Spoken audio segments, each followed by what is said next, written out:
guys, welcome to today's vlog. So, judging by the title, you guys know what this vlog is about today.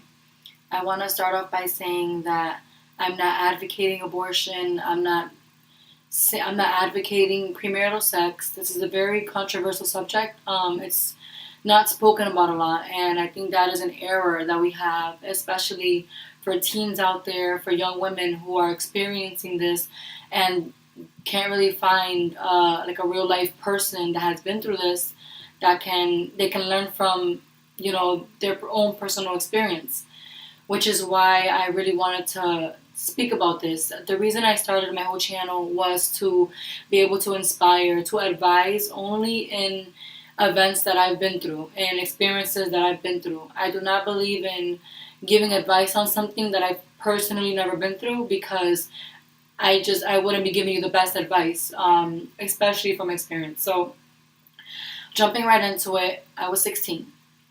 I had just met my husband, now, at the time, my boyfriend, Josh. We met when we were 16. We were in high school. We were dating for about 8 months. We were hanging out a lot. We were skipping school. We ended up dropping out of school. And just hanging out with each other, and obviously that was the wrong choice. We shouldn't have done that. This is me 12 years ago. I'll be 28 this year. This is 12 years ago that this happened. I was not in God's path at that time. So all this was me just being a young, scared teen. So jumping into it, I went to Planned Parenthood with him. I in no way thought that I was pregnant. I just went to go get a refill for my birth control pills. And for protocol, they usually give you a pregnancy test. So whatever, I went in, they did the test. The lady told me, go wait in the room. So I'm waiting, didn't think anything of it. She comes in and tells me, your test came back positive. So I'm looking at her. I wasn't it was kind of like I'm hearing the words, but I'm not captivating them. And she just gave me some pamphlets. She said, these are your options. If you need to speak to somebody else, you can call us and just, figure out your options. She didn't really say anything else after that. I left the room. I went into the waiting room where my boyfriend, my husband now, at the time was my boyfriend, was waiting. He already knew something was wrong because he seen my face, and he was like, what's wrong? And I was like, I'll talk to you about it, when we leave here. So we left. It all started making sense because a few days ago, before that, at a restaurant, I was with my friends eating, and I ran out of the restaurant throwing up. And I thought it was just I ate something bad. You're 16, you don't know what to expect from your body going through that. And so it made sense. I was pregnant. So I told him I was pregnant. He was in shock. He really couldn't believe it. I was on birth control, but I was 16. I wasn't taking it right. I wasn't taking it every day. I was being irresponsible. We were being careless. And this happened. Pretty quickly, I knew I wanted to get an abortion. I didn't really think about it. I didn't really explore any other options. I was like, I want to get an abortion. And he said, okay, I support you in whatever you want to do. We went to the Planned Parenthood, a different one that does the procedure. I scheduled the procedure. I didn't need a parental signature because I was 16 and I had my insurance card. I went in the day that it was to be done. He went with me. I got it done. It was pretty quick. It was about a 2-hour recovery. After that, we left. We went back to his house, and that was that. It didn't really affect me in any emotional way. I think it just all happened really fast. I was young. I wasn't thinking. I just knew that I was a high school dropout. We had no jobs. We were living with our parents, and we just didn't tell anybody else about it. We felt like we didn't have anybody. I felt like I didn't have anybody to talk to. I could tell he was scared. We were 16. We were just kids making wrong choices. But after that, I knew that I had to go back to school. I knew that I had to get a job. I had to save. I wanted to change for the better. So that's what I did. I got my GED. He went back. He got his GED. He was starting his first semester in college. I had just finished getting my GED at that time. He was living in a studio apartment that his uncle was letting him stay at for free upon him going to school, going to college, and doing things right. So I would stay over sometimes. His uncle had no problem with that. And the same thing again. At 18, I got pregnant. I don't remember how I found out I was pregnant. I really don't remember. I remember just knowing that I was pregnant. And when I found out, I knew that I wanted to keep it. I was like, okay, well, I'm 18, we're pregnant, like, we're gonna keep this baby. We're older, we should have known better. I've just never been good at taking the pill. We just, again, careless. So at that point, we weren't excited about it. We were just like, okay, well, we're keeping the baby. So I told my mom about it, and she was like excited. Because I was 18, she's like, okay, well, you're pregnant. She was happy. A grandchild. She was excited.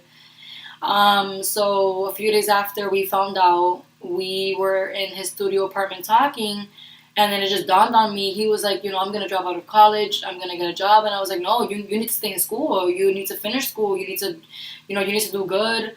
You, this is our plan. Our plan was for you to go to school, and I was gonna go after. And he was like, yeah, well, how are we gonna support this baby? I'm working. I was working a part-time job. I was living with my mom. And it just all started crashing in and just made us realize like, wow, we're having a baby. We don't have much money. You're in school. I was gonna start school. You're gonna obviously have to move out of this studio that you're living in, because your uncle will never let you stay here knowing that we have a baby, just because that was not part of the plan. And then once again, abortion came back into my mind, and I was like, my God, like, I don't know what to do. At that point, the only person I knew was my mom. I didn't want to tell anybody, just because now that was another option again.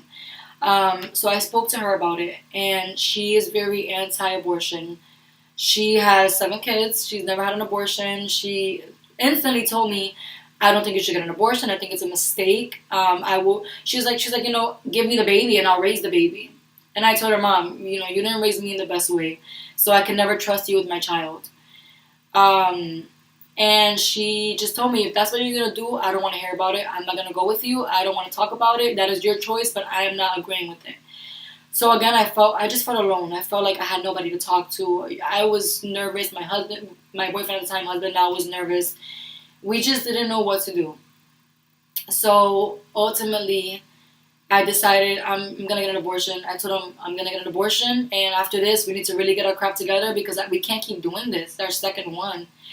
And he told me it was my choice. He said, I'm going to support you in whatever you do. But I can tell that it was, at that moment, we both kind of felt relief, because we're like, okay, we can't raise a kid. We don't know how to. We don't have the best experiences to go off of. How are we going to raise a kid?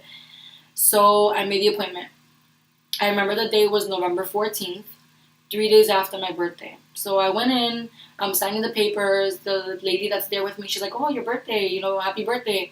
And I was very sarcastic. I'm like, yeah, well, happy birthday to me, the gift that I'm giving myself, an abortion.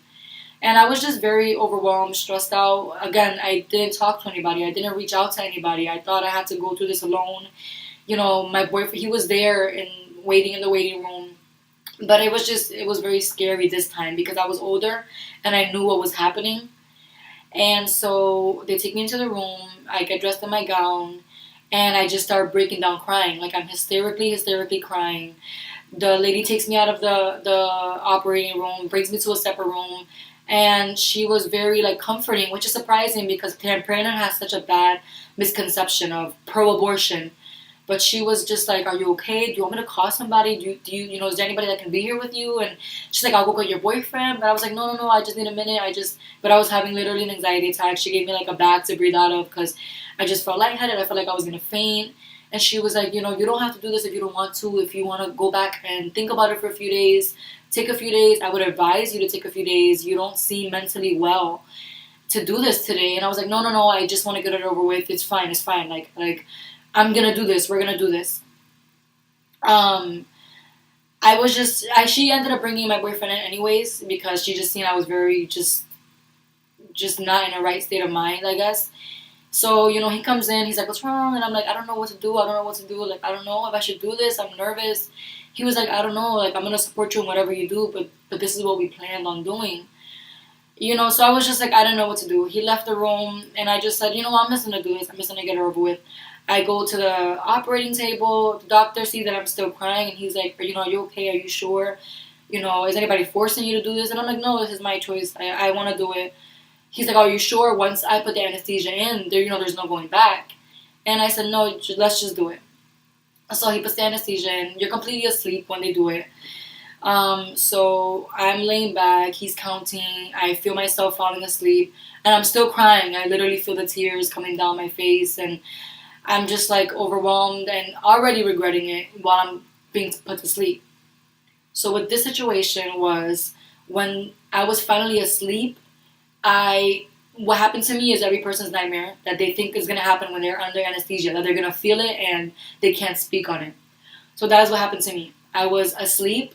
I couldn't move. I couldn't open my eyes, but I can hear everything that was happening. I can hear the doctors and the nurses talking and going through a checklist of what they are supposed to do before the procedure starts, making sure that everything was sanitized. And I'm hearing them, but I can't move.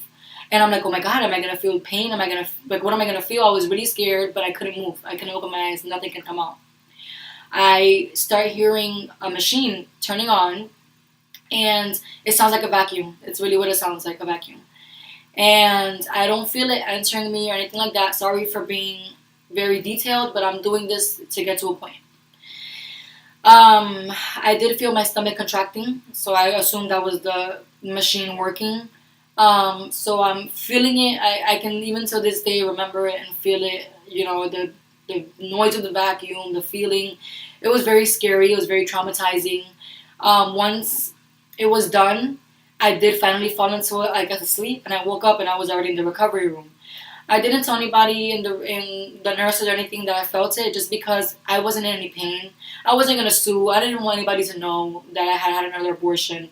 Nobody knew that I had one the first time, so it was just very overwhelming. After that, I left, and my mom eventually she knew that I wasn't pregnant anymore, and she was really sad about it. You know, I couldn't talk to her about it because she would cry.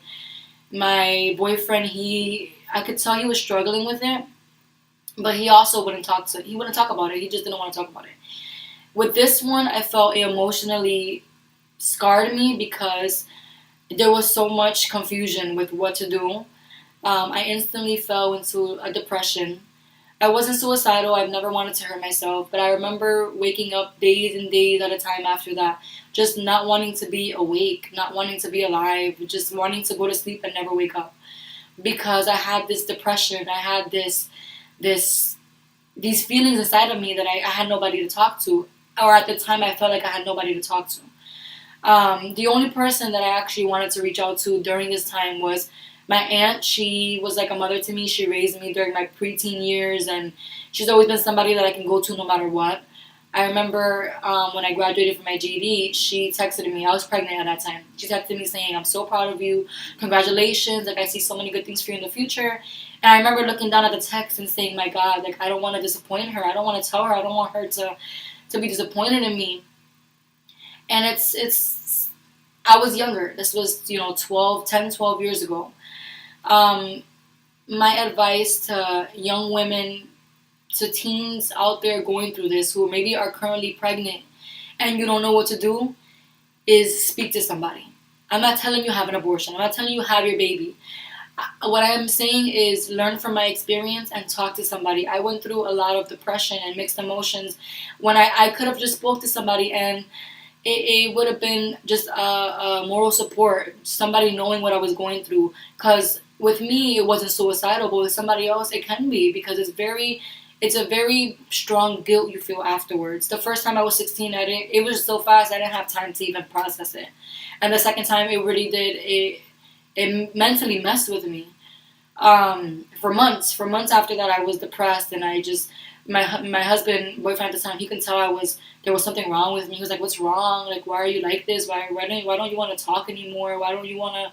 I just did not want to be alive. I didn't. So shortly after, months after, this is where I'm going with this. Months after, my husband, he started going to church with his mom. We were teenagers, 18. We've never really gone to church. He did when he was younger, so he started going again. He started finding peace in going to church, forgiveness in himself, in going in church. He would invite me, and I was like, no, I don't want to go. And eventually I went. And when I walked in, I felt such relief. I was crying, and I just felt not just forgiveness from God, but I felt forgiveness in myself. Like, I was finally able to forgive myself for what I had done, and move forward from it.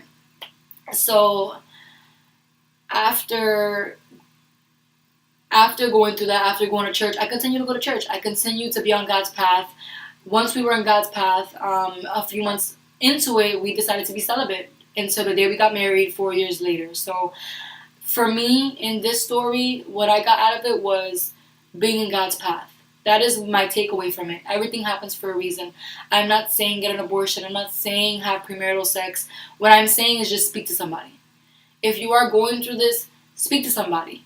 If you still want to have an abortion, but you are doing it alone, speak to somebody. I had people I could have went to when I didn't, because I felt like this was something shameful. I felt like I had to go through this alone. But there is always someone you can go to, a teacher, your aunt, your friend, your mom if you can, your dad. There's always somebody that you can trust that can at least advise you. Ultimately, it is your choice what you want to do, but just having someone there, I know will do a world's difference, just because you have someone there who can share in what you're feeling. Um, if you are somebody who's had an abortion and who still can't find the way to forgive yourself or find peace, I am telling you, try to find a way to forgive yourself. You cannot go back. And actually, one of my friends that I told a few years ago this to told me, if you could go back, would you change your mind? Would you do it differently? And I told her the only thing I would do differently was speak to somebody, because that would have helped me in my time that I was depressed. I wouldn't change. I wouldn't go back and change the abortions, because though those abortions are who made me who I am today. It brought me to a bigger purpose in my life that I now believe in. It brought me and my husband through everything that we've gone through. These experiences make me. It has marked me. So I wouldn't change it. I feel peace knowing that those two babies are in heaven. I feel peace knowing that I have children now, that me and my husband have moved past that, but we still to this day remember it. It helps me to be a better mother. It helps me to motivate myself. Like I said, if you've already had an abortion, you can't go back and change it. You can only better yourself for the future and move forward. Um, so if you've had an abortion and you feel guilty, you have to let go of that guilt, because it will affect you being a mother in the future. Because you're always going to feel like, my God, now I have a kid and I could have had two more. And yeah, I still think that to this day. I could have had five. But right now, I have three. Those experiences brought me to where I am today. It has brought me to being in God's path, to having that peace inside of me, knowing that I am forgiven, and that the biggest thing is that I forgave myself. So if my advice for today in this vlog is just speak to somebody. If you are going through this, speak to somebody. If you are a teenager and you are having sex and you don't want to be pregnant, then protect yourself. I'm not saying have sex, premarital sex, go ahead and do it. I'm just saying protect yourself. There are so many ways if you do not want to be pregnant. And if right now you are pregnant and you don't know what to do, my biggest thing is speak. Use your voice and tell someone what it is you're going through, how you feel, and you don't know what to do. And hopefully that person can give you the best advice that they can give you. And like I said, it is ultimately your choice.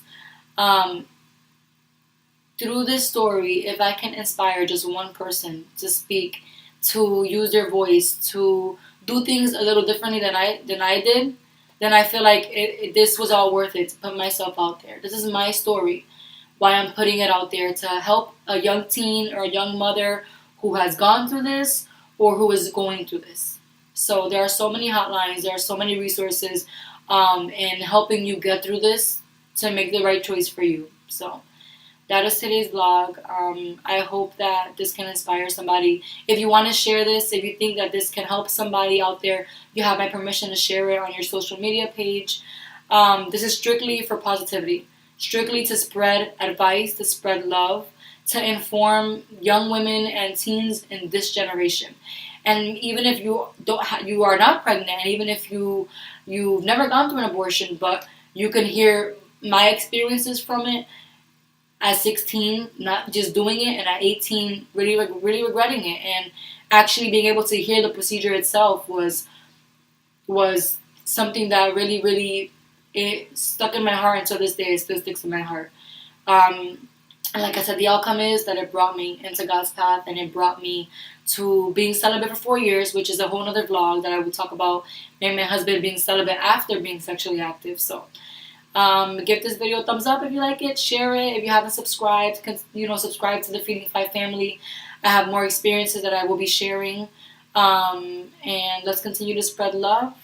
And until next vlog.